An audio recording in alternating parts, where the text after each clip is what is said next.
We welcome you and thank you for your presence. The story of the oppression of Black people in America is long and tragic. In 1492, European powers began colonization of America, treating the land as if it were empty of the so-called savage native population. Destroying the culture and lives of indigenous peoples and seizing their land was made into a sacred mission. In 1619, the first African slaves were brought to Virginia, forced into lifelong servitude based on race. By 1705, laws officially defined Black people as property. In 1787, the U.S. Constitution counted enslaved people not as full humans, but as 3/5 of a person. The 1790 Naturalization Act restricted citizenship only to white people. In the 1830s, racism was falsely legitimized through science. For example, Samuel Morton measured skulls to claim a false link between skull size and intelligence. In 1836, the United States fought Mexico to preserve slavery in Texas. In 1857, the Supreme Court ruled in the Dred Scott case that Black people could never be U.S. citizens. After 1865, slavery was abolished, but Black codes and Jim Crow laws denied Black people access to voting, education, housing, and employment. In 1873, more than 100 Black voters were massacred in Colfax. In 1882, Chinese immigration was banned. In 1896, the doctrine of separate but equal gave legal protection to segregation. In 1915, the film The Birth of a Nation glorified the Ku Klux Klan, and President Wilson screened it at the White House. In the Red Summer of 1919, white mobs attacked Black communities in 26 cities.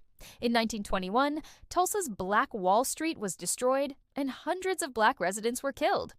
In 1934, the FHA redlined Black neighborhoods, blocking their economic progress. In 1942, Japanese Americans were imprisoned in camps during the war. In 1944, the GI Bill benefited white veterans but excluded Black veterans. In 1955, Emmett Till was brutally murdered, and his killers were acquitted. In 1963, a bombing at Birmingham Church killed 4 Black girls. In 1968, after Martin Luther King Jr.'s assassination, the Fair Housing Act was passed, though its enforcement remained limited. In 1971, Nixon's advisor admitted that the war on drugs was actually a political weapon against Black people and anti-Vietnam War activists. In 1985, Philadelphia police dropped a bomb on a Black neighborhood. The 1986 anti-drug laws imposed harsh sentences for crack cocaine, disproportionately affecting Black communities. In 1992, the brutal beating of Rodney King by police sparked the Los Angeles riots. The 1994 crime bill dramatically increased the number of Black people in prisons.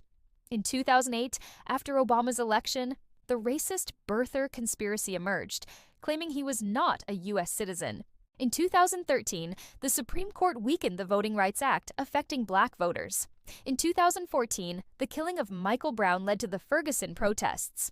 In 2015, a white supremacist murdered 9 Black worshippers in a church. In 2017, racists in Charlottesville chanted, "Jews will not replace us."